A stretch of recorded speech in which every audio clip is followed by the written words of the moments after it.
Bendiciones para todos.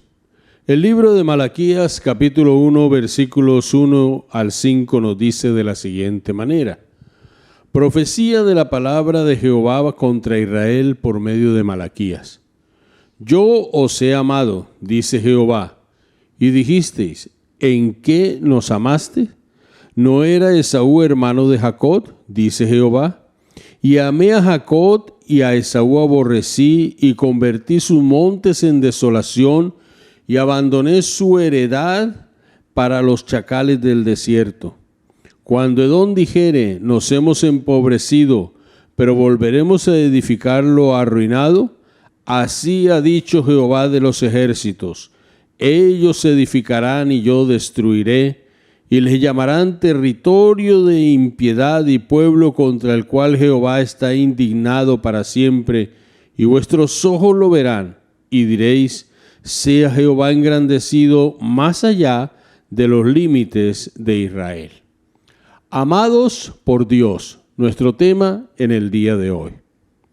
Malaquías, cuyo nombre significa mi mensajero, es el último de los profetas menores que está hablando al pueblo del Señor en el tiempo del post-cautiverio, es decir, en el tiempo en que los que estaban cautivos en Babilonia, algunos de ellos habían regresado y algunos de los que fueron llevados cautivos por los asirios también retornaron a su tierra. Con su mensaje se cierra el Antiguo Testamento y se inicia un periodo de silencio de parte del Señor de 400 años hasta el surgimiento en el Nuevo Testamento de Juan el Bautista, quien ha venido a preparar el camino del Señor. El mensaje de Juan el Bautista, como el mensaje de todos los profetas, es arrepentíos y haced frutos dignos de arrepentimiento, y más aún, ya en ese tiempo él habla porque el reino de los cielos se ha acercado. El mensaje de Malaquías es un mensaje de advertencia, es un mensaje de corrección y es un mensaje de esperanza. En Malaquías ya se había reconstruido el templo. Se había restaurado la adoración bajo la dirección de Esdras. Y tiempo después, Nehemías fue a Jerusalén para reconstruir el muro y dirigir el gobierno civil de todo aquel pueblo que necesitaba ser orientado, que necesitaba tener bases sólidas sobre las cuales poder seguir conduciendo su diario vivir, su existencia en todos los aspectos de su vida.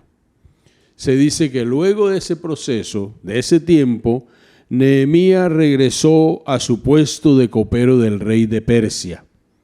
En ese tiempo de ausencia, la condición espiritual del pueblo declinó. Estaban en una nueva normalidad. Ya estaban cogiendo el ritmo de muchas cosas, pero en la vida de ellos había insatisfacción. Ellos consideraban que muchas cosas no eran lo que anhelaban ni lo que querían, y el corazón de ellos, dicen aquellos que estudiaron y estudian la historia del pueblo de Israel, como estudia el Señor la vida de cada uno de nosotros, y como muchos de nosotros también nos damos cuenta, estaba muy apegado a aquellos lugares donde fueron en cautiverio. No se habían desprendido de muchas cosas que dejaron allá en Babilonia, ni se habían desprendido de algunas cosas que aprendieron e hicieron allí bajo el dominio de los asirios. Algunos eruditos bíblicos creen que Malaquías profetizó durante el tiempo que Nehemías tuvo ausencia. Y la lectura del libro de Nehemías, capítulo 13, versículos 6 al 31, constituye un antecedente útil para ayudarnos a comprender el ministerio profético de Malaquías. En el libro de Malaquías encontramos alrededor de 6 exhortaciones que el Señor hace al pueblo de Israel, y lo más tremendo que podemos observar, mis queridos hermanos y amigos, es que en cada una de esas exhortaciones y a cada uno de esos requerimientos que el Señor le hace al pueblo, el pueblo responde diciendo: nosotros estamos bien, Dios, tú estás equivocado. ¡Qué atrevimiento! ¡Qué falta de respeto y de honra el que el pueblo tiene para con Dios! Cuando alguien se atreve a hablar de eso, su corazón está enfermo. Su corazón está, mi querido hermano, endurecido. Con Dios no podemos entrar en altercados. Con Dios no podemos entrar a decirle: ¿por qué haces esto? O tú eres el que te equivocas, porque en Dios hay sabiduría, y el Dios al que nosotros buscamos, al que anhelamos, al que amamos, el Dios que nos ha llamado, que nos ha escogido, es inmensamente sabio y Él nunca se equivoca. Mis hermanos,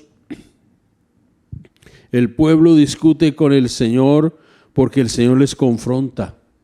Quizás tú no le hables al Señor de esta misma manera, pero espero que en el momento en que el Señor nos esté confrontando con su palabra, sencillamente podamos decirle al Señor: tú tienes toda la razón.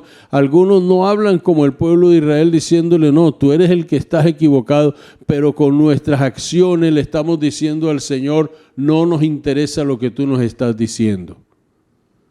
Estamos bien siendo autosuficientes cuando el Señor nos está llamando a ser dependientes de Él. El problema de cada persona que deja el temor de Dios es que empieza a depender de sí mismo, empieza a depender de las circunstancias, empieza a depender de otra persona, empieza a depender de sus emociones, de sus sentimientos, y se olvida que hay un Dios que nos ha dicho que le busquemos y que cada día nos acerquemos a Él para Él acercarse a nosotros y mostrarnos su propósito y revelarnos su preciosa voluntad.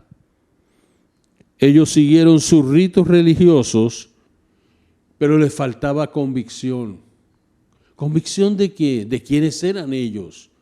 Hermanos míos, no somos igual que el mundo, no somos una religión, somos un pueblo adquirido por Dios. Le pertenecemos a Él, somos su especial tesoro. Él nos mira con todo su amor y nos abraza y nos rodea y nos enseña cosas maravillosas. Tenemos la oportunidad de ser el pueblo de los cielos abiertos. El pueblo que en esta tierra es un pueblo sobrenatural, es la iglesia del Señor, porque es el pueblo que en todo momento tiene libre entrada a la presencia del Padre a través de Jesucristo. Es el pueblo que conoce su poder. Es el pueblo que ha visto maravillas. Es el pueblo que puede hablar de señales y prodigios. La iglesia del Señor, tú y yo, estamos llamados a vivir por encima de todas las circunstancias que nos rodean, aún por acechanza del enemigo. Y cuando Él viene a hacernos creer lo contrario, tenemos toda autoridad delegada de parte del Señor para pararnos firme y decirle: eres el padre de la mentira y Jesucristo es el Señor, es el Rey de Reyes, es el que todo lo sabe, el que todo lo puede, el que todo lo conoce, y Él nos ama. Ellos habían perdido el compromiso. Esta es una palabra con la que muchos luchan hoy en día. Esta es la palabra con que la iglesia no quiere entender que nos lleva a la victoria con el Señor. Es una palabra que muchos no la tenemos dentro de nuestro léxico, no la hemos considerado. ¿Saben por qué?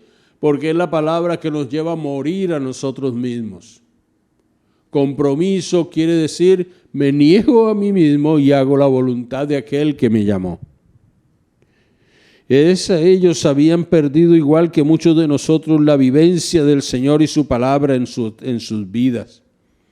No sé cómo actúas tú cada vez que tienes una situación donde la palabra ya te ha enseñado, si asumes lo que la palabra dice y la vives en los momentos buenos, regulares, o en aquellos momentos difíciles para tu vida, o si sencillamente decides hacer lo que es de acuerdo a tu voluntad, de acuerdo a tus impulsos, de acuerdo a tu corazón, de acuerdo a la motivación que hay en ti.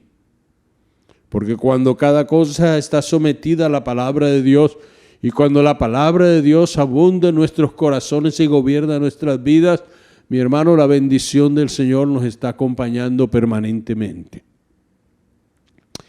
La primera parte de este pasaje, estos 5 versículos que hemos leído, es una declaración de amor de Dios por su pueblo, donde Dios afirma que es un amor eterno el que siente por cada uno de nosotros, que nos ama de manera incondicional y que su amor es abnegado. Por tanto, Él nunca nos va a fallar. Esta afirmación, yo os he amado o yo os he tenido en mi corazón y les amo profundamente, mis queridos hermanos, es la carga de la profecía de Malaquías.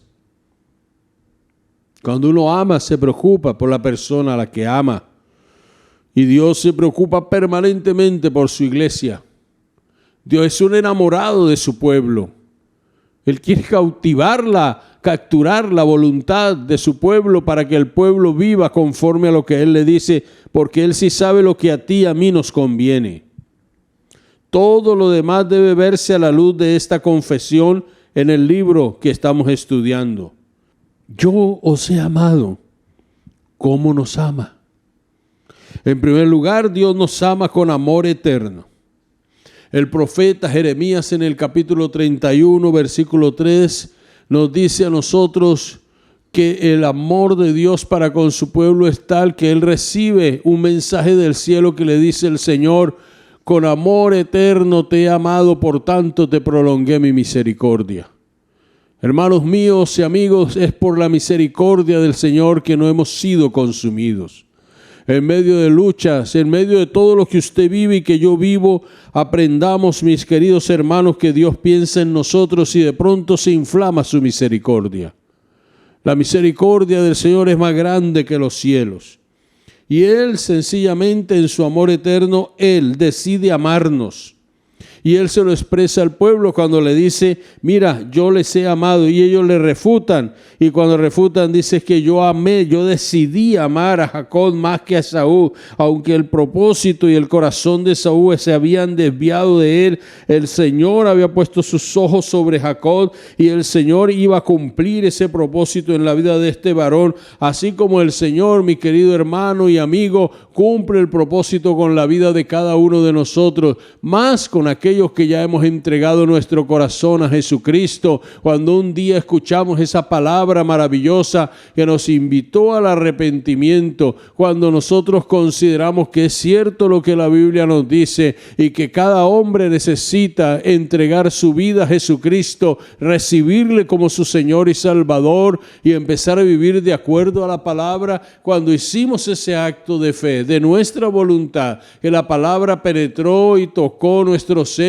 y nosotros dijimos: recibo a Jesús como mi Salvador, en ese momento la vida eterna vino a nosotros. Y quiere decir que si nosotros pasamos de esta tierra a la eternidad, iremos a morar con el Señor eternamente y para siempre. Cosa que no acontece con aquellos que aún siendo amados por Dios y Dios teniendo también un propósito para sus vidas, Él les está hablando a través de la palabra, les está invitando al arrepentimiento, les está invitando a la entrega de todo corazón a Él, a aceptar su obra magna en la cruz del Calvario, y el que cree en Él no vendrá a condenación, sino que vendrá y tendrá vida eterna en aquel que murió por nuestros pecados y en aquel que hoy nos dice a nosotros: venid a mí todos los términos de la tierra y seréis salvos. Y cuando tú, amigo, que no conoces al Señor, que llevas una vida que te parece que es una vida derrotada y quizás has llegado a expresar que nadie te ama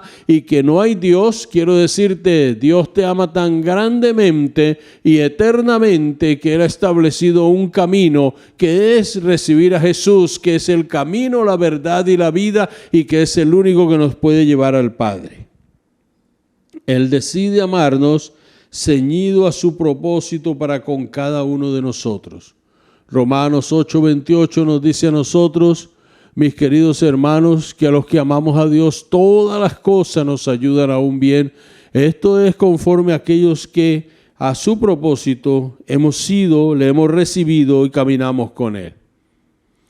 Gloria a Dios. Es soberano.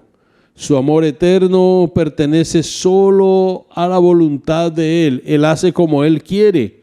A veces quisiéramos que Dios no amara a ciertas personas, pero Él es amor.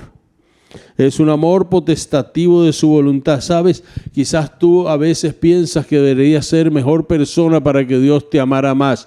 No pienses así. Dios no te va a amar más ni te va a amar menos porque seas mejor persona o menos persona. Sencillamente es parte de su esencia. Primera de Juan 4:8 dice que Dios es amor y que te ama así como tú eres. Y nos amó a nosotros, mis queridos hermanos, aún antes de la fundación del mundo, porque Él decidió que tú para Él y yo para Él éramos las personas con las cuales Él se iba a deleitar y Él iba a cumplir el propósito de llevar a cabo la gran comisión. Somos parte de su pueblo, somos parte de su iglesia. Ahora ese amor eterno que Él tiene para con nosotros no terminará nunca. Él ama para siempre. Es inquebrantable. No es que Dios hoy se levantó amándote profundamente y mañana decidió no amarte. Y porque te ama y me ama, muchas veces el Señor nos corrige y nos ayuda porque si no, no fuera amor. Es un amor, mis queridos hermanos, que el apóstol Pablo lo entiende cuando escribe Romanos 8, capítulo 35 y 38, donde el Señor, a través de este hombre de Dios, nos dice a nosotros, mis queridos, ¿quién nos podrá separar del amor de Dios? Y empieza Pablo a enumerar, ni tribulación, ni angustia, ni problemas, ni ninguna otra cosa, ni potestades, ni lo presente, ni lo porvenir, ni ninguna cosa creada podrá separarnos del amor de Dios que es en Cristo Jesús. Si tú lo rechazas, estás apostatando de la fe siendo creyente. Si tú lo rechazas sin haber recibido a Cristo, te estás condenando. Pero es un amor, mis queridos hermanos, que no tiene fin. Me siento amado por Dios porque aún siendo pecador, sin merecerlo, tuvo a bien llamarme para predicar su palabra. Lo dijo el apóstol Pablo, lo puedo decir yo en el día de hoy, lo puedes decir tú también. Mis queridos hermanos, nada de lo que estemos viviendo en este tiempo presente va a ser comparable con la gloria eterna que en nosotros ha de manifestarse. Es un amor eterno y por ser eterno es inamovible. No falla en amarnos. No es que se le olvidó darte de su amor, jamás. Ahí está. Nos tiene esculpidos en sus manos. El libro de Isaías, el capítulo 49, versículos 15 y 16 dice que Él nos tiene en sus manos esculpidos porque somos para Él un tesoro especial. Mis hermanos, qué privilegio. Esto dice que nunca seremos olvidados. Somos parte de Él. Mi hermano, cuando Malaquías está dando el fundamento de su mensaje y lo hace teniendo en cuenta quién es Dios y cómo Dios ama, nos habla que Israel está incluido en su plan eterno, que la iglesia del Señor está incluida en su plan eterno, que tú y yo pertenecemos a Él en su plan eterno y que nos lleva a nosotros, mis queridos hermanos, a navegar por toda la palabra y a entender cómo Él realmente, hermano, es un Dios maravilloso, es un Dios único, es un Dios especial y es un Dios que sabe amar. Él decidió crearnos y amarnos. Jeremías, el capítulo 1, versículos 5 al 12, el Señor le dice que antes, cuando aún estaba en el vientre de su madre, le dio por profeta a las naciones. Nada acerca de tu personalidad, de tu apariencia, se había desarrollado antes de que Él decidiera crearte y amarte. Tú no eres el producto de una casualidad, ni el fruto de una noche de pasión entre tus padres. Tú eres parte de un propósito que se llama Dios amándote por nombre propio, y desde el momento en que tú decidió Dios que vinieras a esta tierra, marcó para tu vida un camino, una ruta, y en esa ruta propósitos grandes Dios tiene para tu vida. Levántate si estás desanimado. Empieza a creer lo que el Señor te dice. Empieza a creer que contigo Dios tiene un plan para bendecir a muchas personas y bendecirte a ti y bendecir a tu familia. A veces creemos más voces que no tienen autoridad, que hablan a la vida de las personas, que los desaniman, pero hay que creer la voz de autoridad, que es la voz de la palabra. David decía en el Salmo 139, versículo 1, hablando de una manera profética y especial: mi embrión vieron tus ojos. Desde ese tiempo de la eternidad, Dios nos conocía. ¿Sabe lo que dice el Señor también en su palabra, mi hermano y amigo? Que llegaremos a la presencia del Señor, dice el apóstol Pablo, y entonces conoceremos cómo fuimos conocidos. Es el Dios que desde el principio de todas las cosas ya sabía lo que iba a hacer con nuestras vidas. A veces nos desanimamos pensando, ¿qué va a pasar conmigo en el día de mañana? No pienses tanto. Planifica, ora y deja que Dios haga su voluntad en tu vida.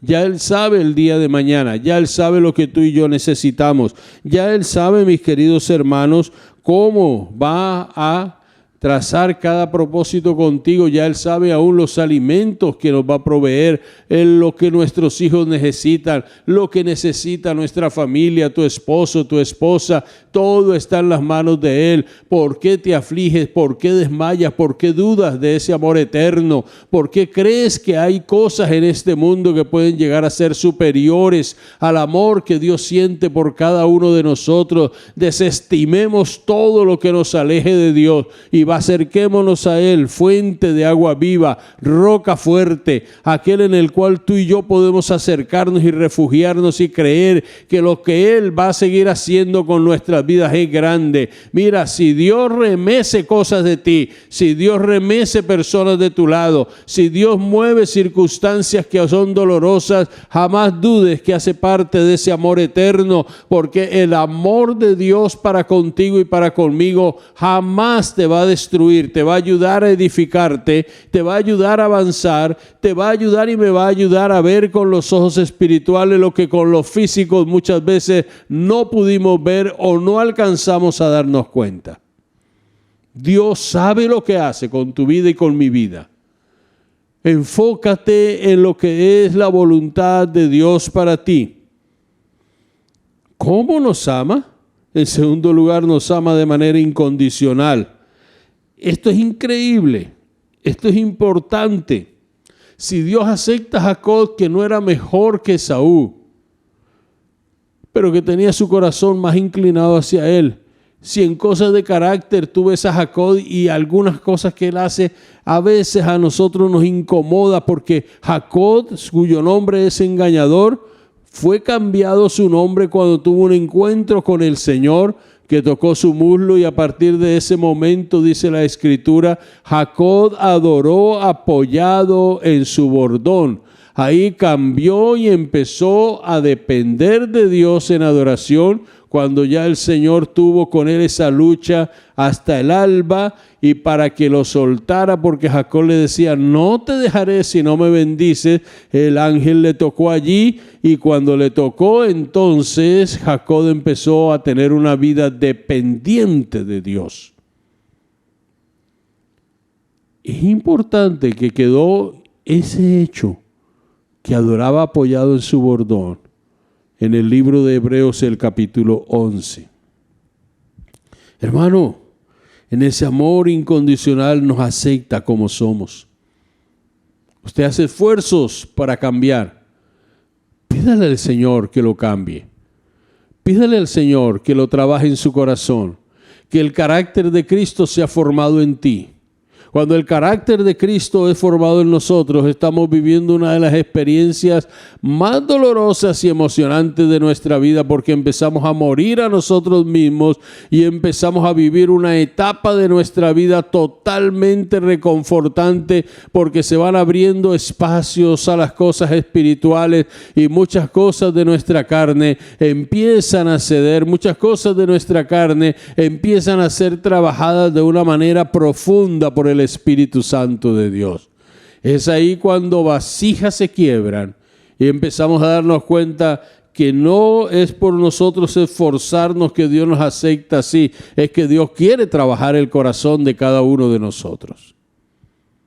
Hay gente que yo le he escuchado, no estoy preparado, necesito prepararme para hablar con Dios, para aceptar a Cristo.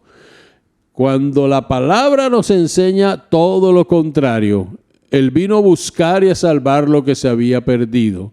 Y nos dice el Señor, es que los sanos no tienen necesidad de médicos, son los enfermos los que tienen necesidad de un médico.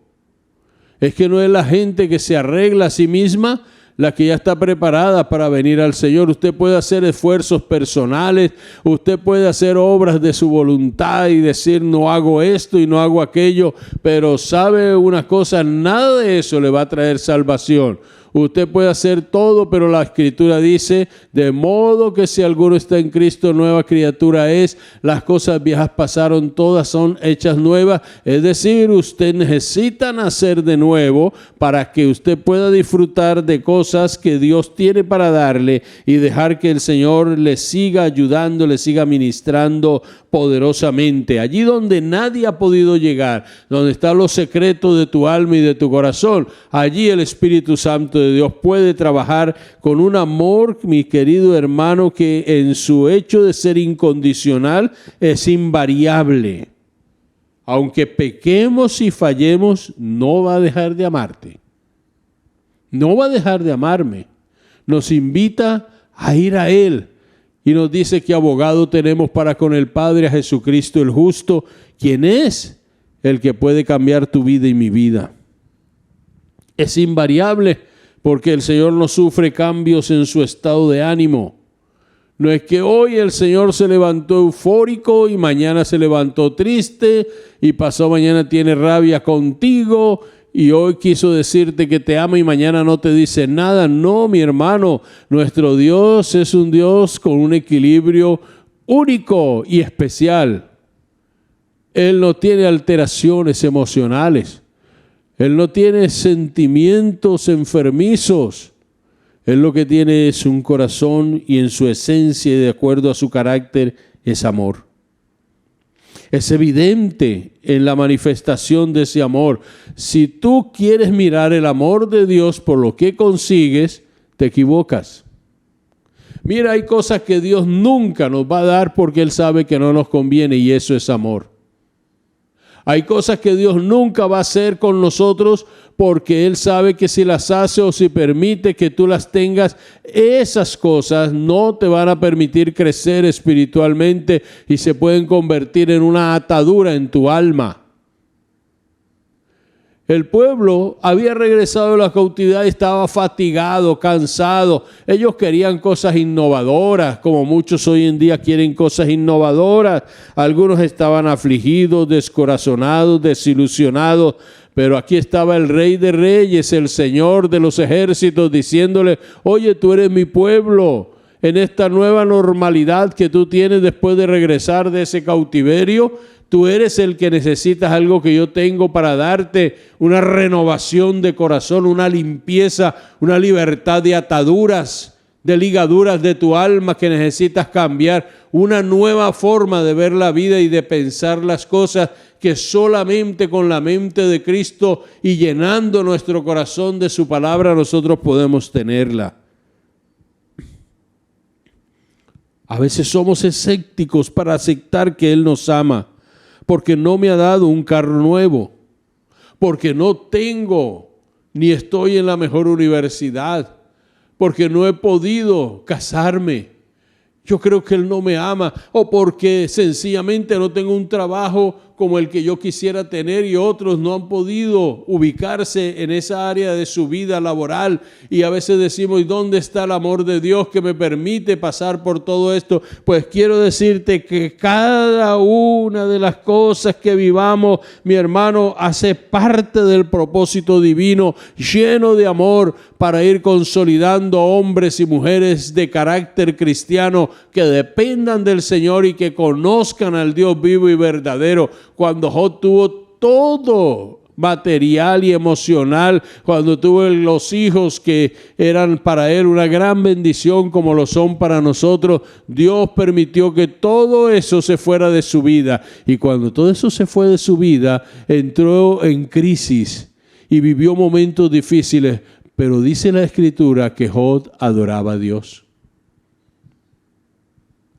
Y no es que cantes, es que tu vida sea un testimonio del Cristo vivo y verdadero, de ese amor eterno por ti, de ese amor incondicional, de ese amor, mis queridos hermanos, que no se tranza por ninguna otra cosa. Y que el pueblo muchas veces estaba viendo eso, bueno, pero tú permites tantas, no se habían dado cuenta que habían ido cautivos por causa del pecado, que lo habían abandonado, que habían adorado imágenes. No se dan cuenta que le han dado la espalda al Dios vivo y verdadero y que ahora Dios está pidiendo, demandando al pueblo una conversión de todo corazón, una conversión genuina. Acaban de leer, hace años atrás habían leído ya la ley, se habían comprometido con Dios y ahora muchos de ellos están anhelando cosas que no deben anhelar. ¿Acaso no son para nosotros los hermanos de Israel el vivo espejo de lo que vivimos muchas veces como iglesia, que hacemos compromiso con Dios, que queremos hacer y de pronto volvemos atrás a la fornicación o a hablar mal o a hacer las cosas de acuerdo a nuestra voluntad o a tomar los diezmos que son parte de nuestra relación con Dios y que hablan de un testimonio vivo y hacer lo malo delante de Él? ¿Acaso no nos acontece a nosotros cosas similares y el Espíritu de Dios nos está hablando? Y entonces cuando vemos gente que vive tomando decisiones fuera de la voluntad de Dios, derrotados espiritualmente, acabados y marchitos porque no han podido entender que el Dios vivo y verdadero nos quiere absolutamente para Él. ¿Sabe por qué? Porque nos ama. Porque su amor es incondicional y en ese amor incondicional Él nos corrige y nos guarda para siempre. Y Él dice, mire, Esaú, Edom no va a ser más. Si ellos van a edificar algo, no cuentan con mi bendición. Pero ustedes sí, porque yo los amo. Usted y yo contamos con la bendición de Dios porque Él nos ama. El tener al Espíritu Santo, aunque estemos enfermos y podamos clamar a Dios, el pasar por pruebas, el ser despreciados. Mi hermano, ninguna de las cosas que vivamos en este tiempo de las aflicciones del tiempo presente son comparables para la gloria que se ha de manifestar en nuestras vidas. ¿Cómo nos ama? En tercer lugar, su amor eterno, su amor incondicional y su amor abnegado. Ese amor abnegado es aquel amor que busca el bien supremo. Increíble que un justo haya muerto por los pecadores, por aquellos que merecíamos la condenación, por aquellos que no teníamos derecho a reclamar nada, porque nuestras maldades y nuestros delitos y el pecado original nos habían llegado a alejarnos tanto de Él. Le dimos la espalda y por causa de nuestros pecados el Señor murió. No murió un justo por otro justo, murió un justo por un pecador. ¿Y sabe por qué? Porque es un amor único, el amor abnegado de Dios, que nos dice a nosotros, mis queridos hermanos, que lo que Él quiere decirnos es que Él busca nuestro bien supremo. Y qué mejor bien supremo, amado hermano, que conocerlo a Él y vivir para Él. Así no tengamos todos los bienes y las cosas de este mundo, pero que podamos tenerlo a Él. Si lo tenemos a Él, lo tenemos todo. Si mi alma se puede regocijar en el Dios vivo, es más que suficiente. Nada de este mundo va a llenar mi alma ni tu alma. Nada de lo que tú anheles, ni el amor de las personas que te rodean son totalmente suficientes. Aunque sea hermoso que tu esposo te ame, que tu esposa te ame, que los hijos nos amen, que los nietos nos amen, es un privilegio muy grande que Dios nos da, es una bendición. Pero el amor de los amores para nuestras vidas y para nuestra alma es el Señor Jesucristo, es el amor de Él, es ese amor, mis queridos hermanos, del cual Juan tuvo y nos dejó escrito allí en el capítulo 3, versículo 16, que Dios mostró al mundo cuando dice la Escritura que de tal manera, qué fuerza de pensamiento, amó Dios al mundo, que envió a su Hijo Jesucristo para que todo aquel que en Él cree no se pierda, mas tenga vida eterna. Porque no envió Dios a su Hijo al mundo para condenar al mundo, sino para que el mundo fuese salvo por Él. Mi hermano, y en ningún otro hay salvación, porque no hay otro nombre bajo el cielo dado a los hombres en el cual podamos ser salvos. Y Pablo, escribiendo a Timoteo, le dice: hay un solo Dios y un solo mediador entre Dios y los hombres, Jesucristo hombre. Y Juan, en el capítulo 1, versículo 12, nos dice: mas a todos los que le recibieron, a los que creen en su nombre, les dio potestad de ser hechos hijos de Dios. Es un amor increíble. Él pagó por ti, pagó por mí. El sacrificio de Cristo por gracia. Ese amor abnegado que es un favor no merecido.